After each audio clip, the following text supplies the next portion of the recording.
इसके अलावा गवर्नर खैबर पख्तूनख्वा फैसल करीम कुंजी ने कहा है कि शरपसंद जमातों पर माजी में भी पाबंदी लगती रही है।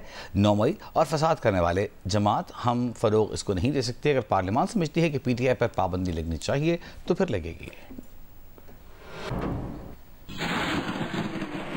अवामी नेशनल पार्टी ने कल कहा था कि PTI पे पाबंदी लगानी चाहिए, आप क्या कहते हैं, क्या पाबंदी लगनी चाहिए पाकिस्तान? अगर एक शरपसंद जमात हो तो उसके और आप क्या कहेंगे? पाबंदी माजी में पाबंदी लगी हैं।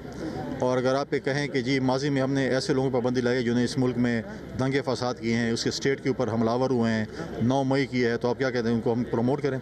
अगर असम्बलियाँ इस पर समझती हैं, अगर हमारी पार्लियामान समझती है कि पाबंदी लगनी चाहिए तो फिर लगेगी।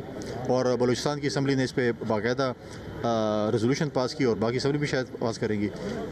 आप क्या समझते हैं कि जो बताया जा रहा है क़यादत जो है वो नाकामी की वजह है पाकिस्तान तहरीक इंसाफ के एहतजाज की, आप भी समझते हैं कि क़यादत की नाकामी की क़यादत की वजह से एहतजाज नाकाम हुआ? जो मैदान छोड़ के भाग जाते हैं तो क्या कामयाब होते हैं?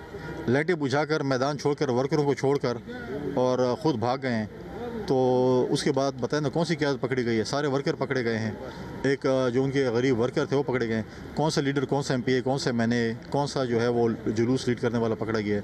सारे गरीब लोग पकड़े गए और क़यादत जो है वो लाइटें बुझा के खुद भाग गई है। वज़ीर-ए-आला ने दोबारा इस्लामाबाद जाने का ऐलान किया कल पार्लियामानी पार्टी इजलास में। पहले भी किए थे, लेकिन मसला ये है ना कि वफाक से भी ये सवाल है कि जो रस्ते पे वो तीसरी दफ़ा फ़रार हो रहे हैं, तो क्या वफाक को भी चाहिए कि अपने जो उनकी सिक्योरिटी है या पुलिस है उससे भी जवाब तलब करें कि एक ही रस्ते से बार बार वो फ़रार होते हैं?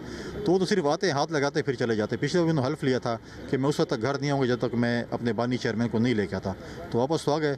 लेकिन वो साथ जो है वो बुशरा बीबी को लाएँ, शायद वो बुशरा बीबी को बानी चेयरमैन समझते हैं।